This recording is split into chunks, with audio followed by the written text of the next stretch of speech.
আজি হাগ্ৰামা মহিলা ডাঙৰীয়াৰ ওপৰত এনেকুৱা ব্লেম আছে, কিন্তু আজিলৈকে ইষ্টাব্লিছ হোৱা নাই বা সেইটো আইনগতভাৱে প্ৰমাণিত হোৱা নাই। দ্বিতীয়তে UPPL তেওঁলোকৰ যিটো বাপেক আপচু যিটো পাৰ্টি বনাইছে, বিগত সময়বিলাক কিন্তু ইয়াত উগ্ৰপন্থী সৃষ্টি কৰাৰ ক্ষেত্ৰত তেওঁলোকৰ ভূমিকা আছিল।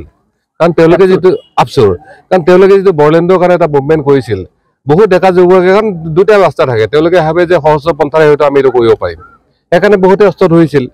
গতিকে এটা পটভূমি, আজি মই আলফা কথাটো কৈছোঁ যে আজি পৰেশ বৰা ডাঙৰীয়া যিমান বেছি আহিলেও ইয়াত কিন্তু হত্যা হিংসা সম্ভাৱনাৰ কম, কাৰণ অসমৰ মানুহখিনি বুজিছে যে ইয়াত সেই পৰিস্থিতি এতিয়া নাই। আৰু BTC কোনো একেই হৈছে, যদি আপচুৱে আকৌ সেই কামটো কৰিব যায় এতিয়া বন্ধু ধৰা মানুহৰ অভাৱ নহ'ব। মই সেইকাৰণে কৈছোঁ যে তেওঁলোকে যিহেতু নিজেই মানি লৈছে কি কয় BTR ৰেকৰ্ড কৰিছে, তেওঁলোকে BTR ৰেকৰ্ড মানে ইমপ্লিমেণ্টেৰ ক্ষেত্ৰত লাগক, আৰু তেওঁলোকে উন্নয়নৰ ক্ষেত্ৰত লাগক, বা ছাত্ৰ সংগঠন হিচাপে তেওঁলোকে আন্দোলন নকৰি বেলেগ পন্থা কৰক। কাৰণ স্বয়ং যেতিয়া প্ৰধানমন্ত্ৰী হোম মিনিষ্টাৰ ইয়াত আহি খাই বৈ গৈছে, তাৰপিছত যদি আপচুৱে এই সমস্যাটো সমাধান কৰিব পাৰে, তেওঁলোকে যদি আকৌ আন্দোলনৰ কথা কয়, আকৌ হত্যা হিংসাৰ কথা কয়, UPPL কোৱা মানে আপচুৱে কোৱা কথাটো। গতিকে সেই কথাটো আচলতে সভা নাপায়, সেই কথাটো সভা নহয়। কোনো ৰাজনৈতিক হত্যা হিংসা আমি মানে কি কয় স্বীকাৰ নকৰোঁ, মানি নলওঁ। এই ধৰণৰ যদি ঘটনা হয় তাৰ বিৰুদ্ধে যুঁজাৰ কাৰণে আমি ৰেডি আছোঁ। নৱ কুমাৰ খৰণীয়া ডাঙৰীয়াই যি এটা মানে কথা কৈছে এপচুক লৈ পেলাই, যে তেখেতে কৈছে কি নিখিল বড়ো ছাত্ৰ সন্থাই মানে যিমানখিনি বড়োলেণ্ডত বা বড়োভূমিত যি মানে উগ্ৰপন্থীৰ যিটো সমস্যা বা উগ্ৰপন্থীৰ দ্বাৰা যিমানখিনি মানে সংঘৰ্ষ হৈছিলে তাতে এপচুৰ ইনভলভমেণ্টৰ কথা কৈছে। এই কথাক আমি নিখিল বড়ো ছাত্ৰ সন্থা বাক্সা ডিষ্ট্ৰিক্ট কমিটিৰ ফালৰ পৰা নক্সাত কৰিছোঁ আৰু খুব মানে তীব্ৰ ভাষাৰে আমি নিন্দা জনাইছোঁ।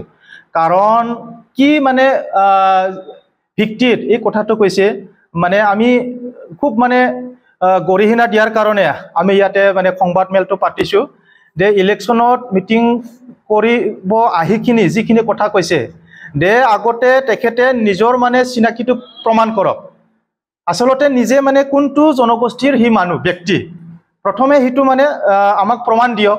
কাৰণ যিটো প্ৰাক্তন সাংসদ নৱ কুমাৰ খৰণীয়াৰ বিষয়ক লৈ কিনি আমি কথা কোৱা নহয়, নিজৰ যিমানখিনি ব্যক্তিসকল আছে বা নিজৰ লগত যিবিলাক কাম কৰা মানুহ আছে এখেতসকলে কৈছে ই সাংসদ হৈ পেলাই ST চাৰ্টিফিকেট লৈ কিনি সি MP হৈছিলে, কিন্তু মানে তাতে যাইখিনি মানে এণ্টি ট্ৰাইবেল মানে ৰলটো প্লে কৰিছে।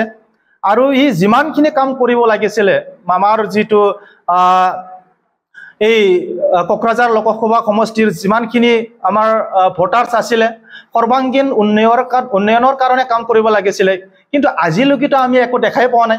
আৰু এইখিনি কথা আমি কথা কোৱা নহয়, নিজৰ মানুহবিলাকে কয় এতিয়া মানে কোকৰাঝাৰ কনষ্টিটুৱেঞ্চিৰ কাৰণে নৱ কুমাৰ খৰণীয়া ডাঙৰীয়াই একোৱে কৰা নাই।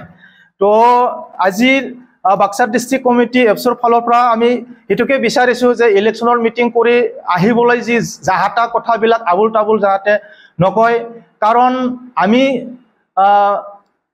নিখিল বড়ো ছাত্ৰ সন্থাই যোৱা 2008-09ত যিমানখিনি আমি আমাৰ মাজত যি ভাতৃঘাতী সংঘৰ্ষ হৈছিলে, এই সময়ত আমাৰ মাজত শান্তি বা আমাৰ মাজত মিলা প্ৰীতি সেইটো অক্ষুণ্ণ ৰখাৰ কাৰণে নিখিল বড়ো ছাত্ৰ সন্থাই সেইটো শান্তিৰ কাৰণে সদায় কাম কৰিছে। য'ত নেকি 2 অক্টোবৰটো নিখিল বড়ো ছাত্ৰ সন্থাই এণ্টি টেৰৰিজম ডে হিচাপে পালন কৰে। সেইটো বিষয়ে জানে না নাজানে? সাংসদ নৱ কুমাৰ খৰণীয়া ডাঙৰীয়াই এপচুৱে কোনটো বিষয়ক লৈ কিনি কাম কৰি আছে? আজি নিখিল বড়ো ছাত্ৰ সন্থাই বড়োলেণ্ডত বা বড়োভূমিত চিৰস্থায়ী শান্তি ইষ্টাব্লিছ কৰাৰ কাৰণে সদায় কাম কৰি আছে আৰু ভৱিষ্যতেও আমি কৰি যাম।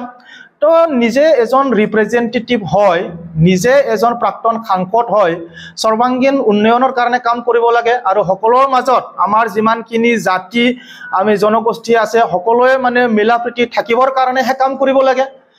তে এই সময়ত মানে ইলেকশ্যন যিহেতু আহি আছে, এই সময়ত সি কিয় মানে এইবিলাক কথা আনিব লাগে? নিজৰ যিমানখিনি এজেণ্ডা আছে ইলেকশ্যনক লৈ পেলাই এইবিলাক কথা কওক, সকলো মানে সমাজ আৰু ৰাইজৰ কাৰণে যাতে উন্নতি হয়। আমাৰ যিমানখিনি ইছ্যু আছে এইবিলাকক লৈ পেলাই ইলেকশ্যন খেলিবলৈ আহিছে, ঠিক আছে খেলক, এইবিলাক মানে কথাবিলাক আগত ৰাখক, ভাল ইছ্যুবিলাক আগত ৰাখক, সৰ্বাংগীন উন্নয়নৰ কাৰণে কাম কৰাৰ কাৰণে আমি আহ্বান জনাইছোঁ নিখিল বড়ো ছাত্ৰ সন্থাৰ ফালৰ পৰা।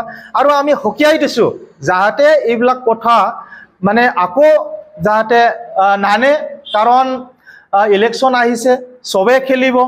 যে নিখিল বড়ো ছাত্ৰ সন্থা বাক্সা ডিষ্ট্ৰিক্ট কমিটিৰ ফালৰ পৰা এইটোকে আমি আহ্বান কৰিছোঁ যাতে সকলো ৰাজনীতি নেতা ৰাইজৰ কাৰণে যাতে কাম কৰে, সমাজৰ কাৰণে যাতে কাম কৰে, আমাৰ মাজত যাতে কোনো ভুল বুজাবুজি নহয়, আমাৰ মাজত যাতে আগৰ এইটো যিটো পৰিস্থিতি যি গোষ্ঠী সংঘৰ্ষ আমাৰ মাজত মানে ভুল বুজাবুজি এইবিলাক যাতে নাইকিয়া হয় এইটোৰ কাৰণে কাম কৰক। আৰু এইবিলাক ইস্যু লৈ কিনে যে ইলেকশ্যনৰ কাৰণে যিহেতু ফিল্ডত নামিছে ভাল মানে বাতাবৰণ আনাৰ কাৰণে, ভাল এটা এনভাইৰনমেণ্ট আনাৰ কাৰণেহে সকলো ৰাজনীতিক নেতাবিলাকে কাম কৰিব লাগে, সেইটোকে আমি আহ্বান জনাইছোঁ। আপুনি বিচৰা বাতৰি পাব কেৱল নিউজ 18 এপত। নিউজ 18 এপ ডাউনলোড কৰিবলৈ স্কেন কৰক এই QR কোড। গুগল প্লে ষ্টৰতো পাব এই নিউজ 18 এপ।